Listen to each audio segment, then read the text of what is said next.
Hello YouTube, welcome back to my channel. I've been away for a while, probably about 3 months away from recording nursing videos.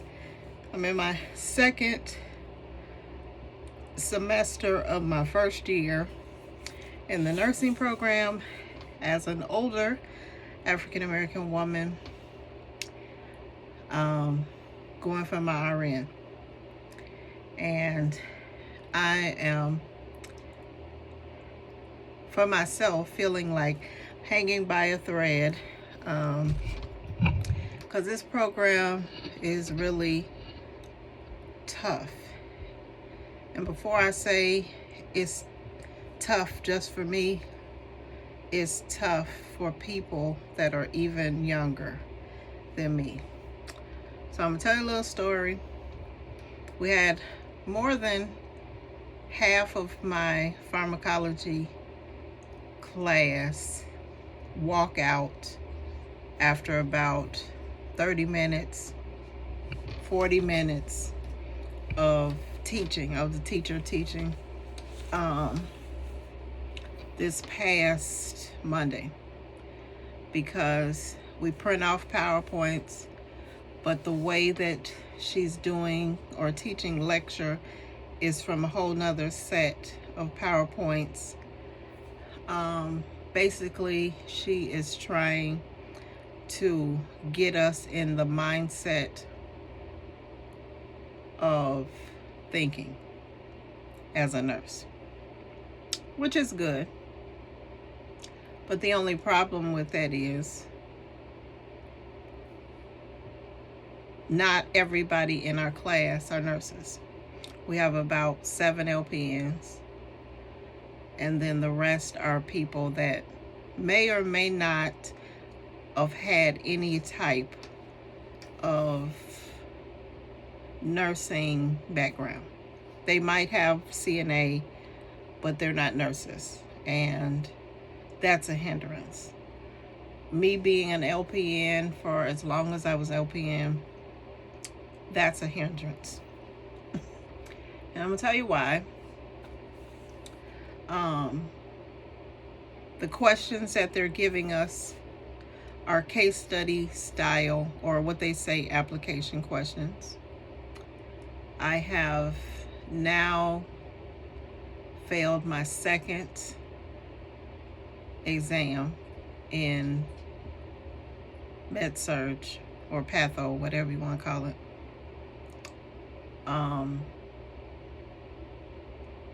My first exam in pharm, they'll give you a study guide and tell you what to study, but the questions are not coming to you like, tell me what MS is. Tell me what methylphenidate is. Like, questions are not going to come to you like that. They're coming to you like, Mr. B is taking methylphenidate and is experiencing pain, or 7 out of 10, and what should you do? And then it'll give you some questions. Select all questions, or just pick one. What should you do first? And you can go through the ABCs. ABCs are not always the first thing, the first priority that you see.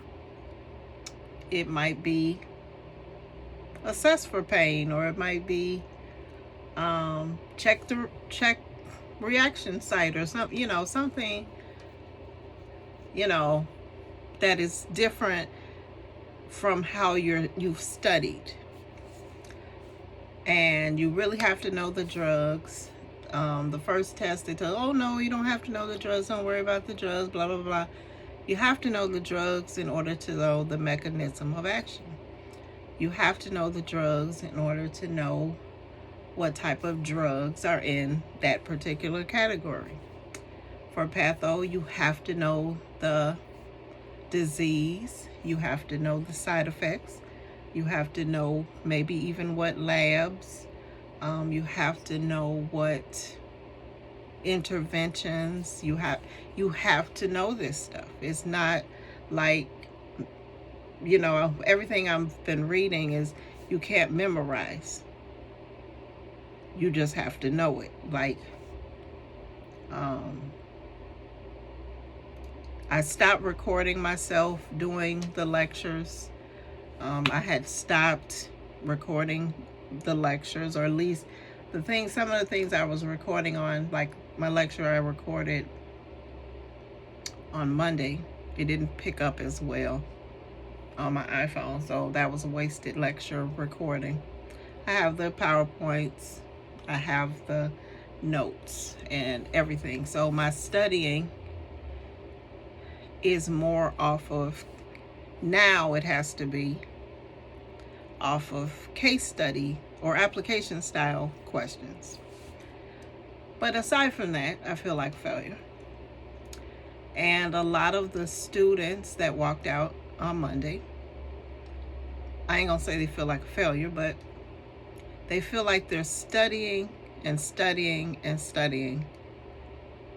And now you're not even teaching from the PowerPoints that you give us. You're teaching us something totally different. And not really totally different, but just now how are we supposed to study? Because many of them took a test on Monday, because our exam 2 was on Monday. They didn't pass, because you need a 78 to pass. And they might have made like a 74, and that's a D. Or they, for myself, I made an F. But I wasn't so far away from it. But now I'm like in the course, like maybe like 50 points behind. And that might not feel like a lot, but it is a lot. Because a lot of the few little points they give you here and there are not enough to, I guess, bump you up to whatever. So I'm thinking about, because if this is the way that the stuff is being taught, it's hard. And this is not how I learn. I'm a visual learner. I've done flashcards up the wazoo. I've over spring break, I did so many exams and quizzes and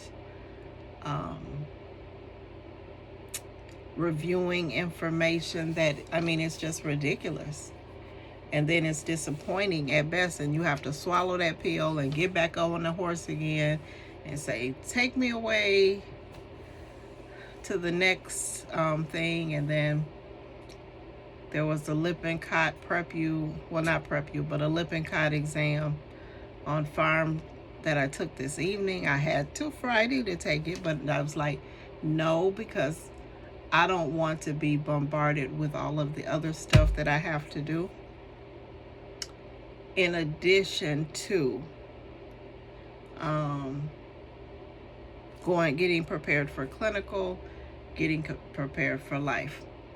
But this is my advice to those that are either LPNs now wanting to go to RN school,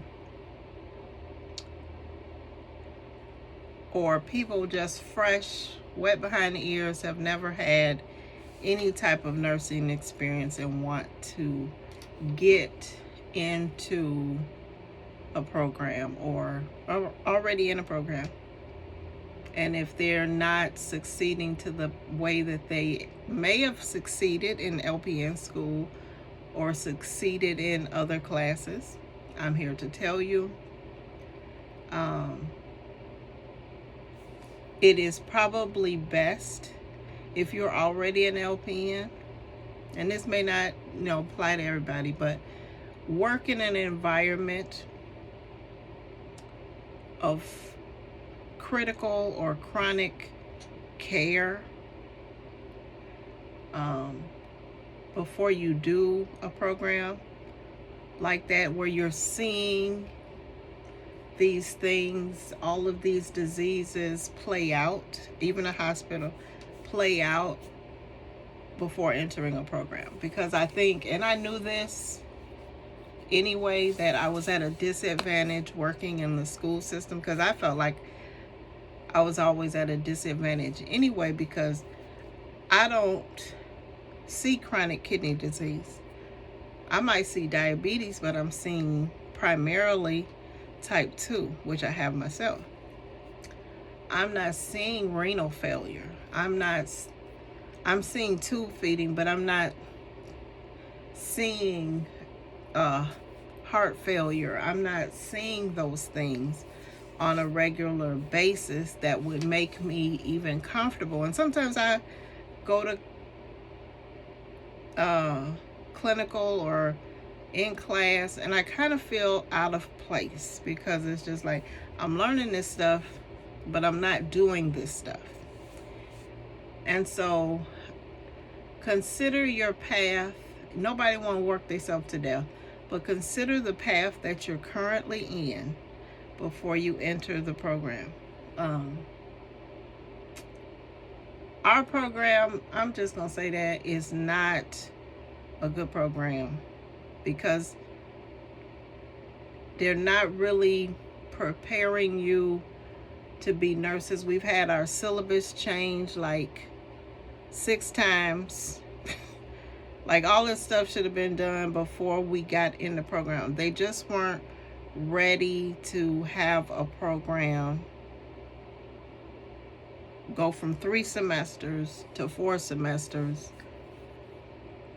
And it's almost like they don't care if you pass or not. This is my feeling. This is my personal feeling.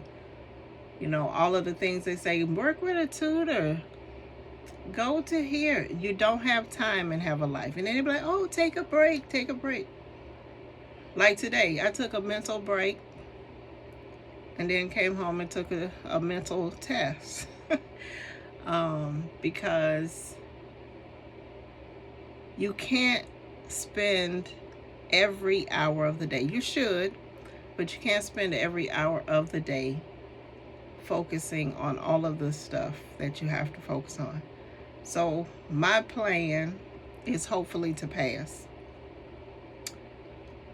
But going back to recording my notes, I mean, one thing I've been doing since I started is, we may be done with 3 or 4 patho diseases, but then I'll go back and review those. Maybe the way that I was reviewing them was not right. I made flashcards that would say patho, signs and symptoms, nurse interventions. I even put labs on them, and that gets tiring. It gets old. Like this weekend, I know I'm going to have to focus on, let me see what day my next, so I got 2 weeks before my next pharm exam. So I'm having to study pharm, in and out, mechanism of action. Knowing what the drug does is the most important, because then maybe you can kind of hopefully figure out what your interventions are from there. But I have to go back and do drugs, physical drugs, and I did flashcards for drugs, digital ones. I haven't really had time to study the way that I effectively should, because you can't say that if you have 3 hours, oh, I only got 3 hours to study because I got to work for 7, 8, 9, 10 hours. So I have 8 credit classes, and they said for each credit, or 8 credits I have, each credit you study, is it 1 hour or 2? Well, if it's 2 hours, I'm supposed to be studying 16 hours a week. And I have that kind of time in between sleep. So if I break that down into 7 days, 16, let's see, that's roughly about 2.2 hours a day, roughly, to study, but also stay on top of all of the other upcoming stuff, and also go back and study all of the past stuff that you studied. So I understand why people quit. I can say I'm thankful that I'm a nurse. I can say that I have had a great career. I know I'm not trying to be an ICU nurse, because the way we learning, you're going to be an ICU nurse when you leave, because you will know everything backwards and forwards, in and out, up and down, round and round. And then when you read your NICLEX books, and your NICLEX book says, it is not the expectation that you know everything, but then you're in a program where you feel like the expectation is that you know everything. So that's my wisdom. If I really pray that, if you're in a program or you're an LPN thinking about going back, get in a field. Well, study all that you can ahead of time. That's great. But get in a field where you're around those diseases, those chronic illnesses and those chronic diseases enough to where you feel comfortable when you get to a test. I don't think there's any app out there that's going to prepare you for application style questions, because they're not even NICLEX style questions. They make them like case studies, like you're taking care of this patient. And I know the NICLEX does this. You're taking care of this patient and they're fatigued and they're tired. What do you think is going on with them? Of course, you can probably say anemia right away. And you might can say what labs, and then you might can say what interventions you're doing. And so those sometimes, at least in this particular school, has been tricky. Because like Monday's exam, I took this exam thinking, oh, this was easy. This, I can rule out 2 of the wrong and 2 of the right. And I felt comfortable in my answers. But then you get to the test and you be like, and see your grades, you be like, what just happened? Like, I didn't take the test too fast. I read the question, read the answers, read the question again, just like I've been told time and time and time again. And still I failed. I know there was one particular disease that I did not do well on, and that was venous insufficiency. Of course, when you give me the study guide, venous insufficiency is not on there.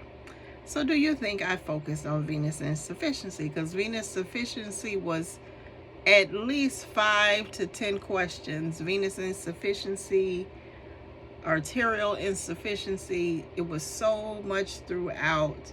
And I don't even remember, just to be honest, I don't even remember where we learned it at. It was probably it was probably with PAD and PVD. But she didn't speak on specifically venous insufficiency. But it's part of those category of drug or disorders.